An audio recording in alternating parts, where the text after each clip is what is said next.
Olá, tudo bem?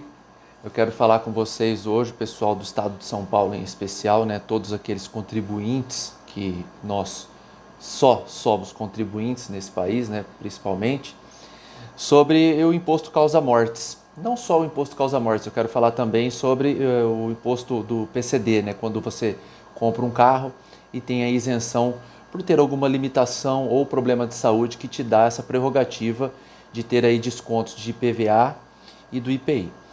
Vamos começar primeiro pelo imposto causa-mortes, que é o ITCMD. Então, como todos bem sabem, é que ao ocorrer um óbito, né, alguma pessoa que venha a morrer, ela tem que pagar o imposto, né? Claro que não é ela que paga, são os seus herdeiros, mas do total do patrimônio que ela deixa, ela tem que pagar 4%, falo para o estado de São Paulo, isso tem que ficar claro, 4% do total do patrimônio que ela deixa. Como que funciona isso na prática? Você vai até o posto fiscal,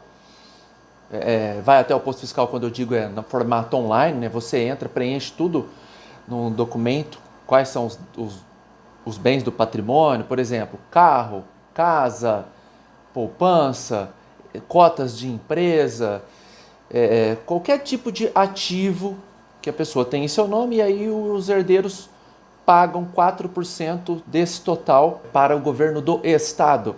Esse imposto chama ITCMD, esse CM é causa-mortes.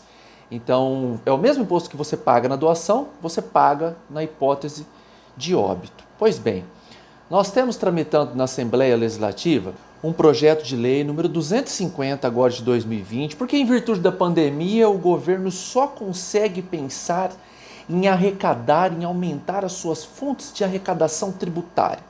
Obviamente que as empresas ficaram fechadas e ainda estão em sua grande parte, e com isso caiu a arrecadação tributária, porque as empresas não venderam o serviço, não prestaram o serviço, a indústria também teve que dar um stop ou uma pausa, e a arrecadação tributária caiu, evidentemente. Nesse sentido, o governo desesperadamente procura novas formas de arrecadação. E essa é uma proposta que visa aumentar em até 8%. Então, de 4% para 8%, a depender do patrimônio deixado. Tá? Então, nós vamos começar em 4%, tem ali uma faixa de isenção, mas que é irrisória, né? Patrimônio de até R$276 mil. Hoje, pouca gente que morre deixa um patrimônio de R$276 mil, partindo do pressuposto que uma casa já dificilmente ela vale só isso, ou, claro, né, uma casa de periferia estaria acondicionada aí por essa isenção. E aí nós temos as faixas de forma progressiva, que eu quero explanar para vocês. Então, de 276 a 828 mil reais, 4%, os 4 que vigoram hoje. De 828 a 1.380.000, 5%. De 1.380.000 a 1.932.000, 6%. De 1.932.000 a 2.484.000, 7%. E acima disso, né, de 2.484.000 reais, 8%. Então nós temos aí um progresso da taxa, né, desse tributo, na verdade, melhor dizendo, gigantesco, né, dobrando praticamente. Para quem pagava 4%, agora está indo para 8%, para quem deixa aí o patrimônio acima de 2.484.000 reais. Isso é muito importante para você se resguardar e se planejar da seguinte forma: esse tipo de imposto, quando você tem uma empresa e trabalha dentro da sua empresa o patrimônio familiar, né, significa dizer que por exemplo, eu tenho 5 casas, 10 carros e 2 milhões no banco. Um exemplo, tá bom? Eu não tenho isso no meu CPF, eu tenho isso em um CNPJ, eu tenho uma empresa familiar, por exemplo, pode ser sócio nessa empresa, eu, a minha mulher e os meus filhos, e aí dentro disso eu cotizo a situação. Vou deixar claro, na hipótese de eu vir a óbito, os meus filhos, eles já têm as cotas pré-estabelecidas no contrato, e aí eu faço um inventário só da minha parte dessa empresa. Consequentemente, o valor do patrimônio vai ser menor, porque aí eu trabalho com o valor da cota e não do total do patrimônio, que é a questão que se coloca na pessoa física, consequentemente reduzindo bruscamente a carga tributária. Até parece uma explicação complexa, mas não é tão complexa assim. Eu pretendo não me aprofundar muito nesse vídeo para não ficar muito longo, mas é muito importante que vocês tenham conhecimento dessa ferramenta de planejamento tributário. Uma holding familiar, né, e alguns chamam de empresa de patrimônio, que dá a prerrogativa de grande desconto, de grande redução nesse imposto causa-mortes em especial.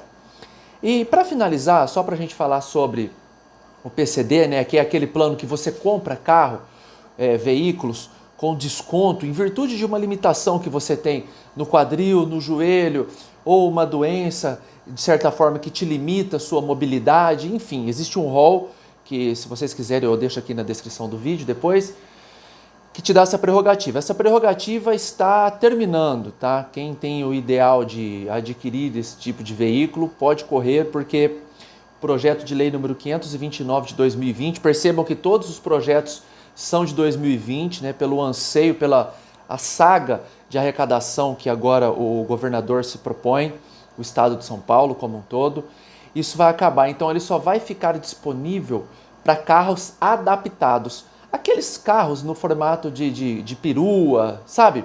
Que a pessoa consegue entrar com a cadeira de roda dentro do carro diretamente, não só ele tendo aí a prerrogativa de ser câmbio automático para facilitar essa questão. Então, a questão que se coloca com esse projeto de lei é que nem toda pessoa que tem baixa mobilidade usa cadeiras de rodas, entende?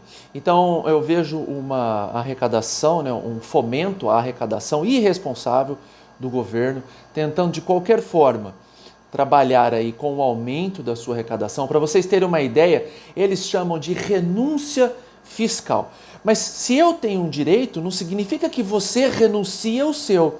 Não é assim que se coloca, não é o certo falar dessa forma. Eles chamam de renúncia fiscal porque de 276 milhões que foram arrecadados em 2019, eles querem aumentar para 3,2 bilhões.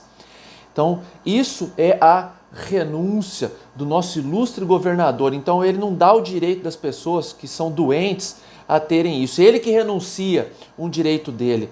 É realmente lastimável que a população tenha que ouvir isso e que as autoridades, né? Porque as autoridades do Brasil têm que entender que o Estado que tem que servir a sociedade e não a sociedade que tem que servir o Estado. É o contrário, né? Não é você que renuncia, nós que temos o direito, meu caro. Então é lamentável que o Brasil proceda dessa forma e, em especial, o Estado de São Paulo. Até a próxima, vamos tentando aí estabelecer um contato um pouco mais rotineiro, principalmente nessa época que o Estado tem aí a volúpia arrecadatória sem precedente.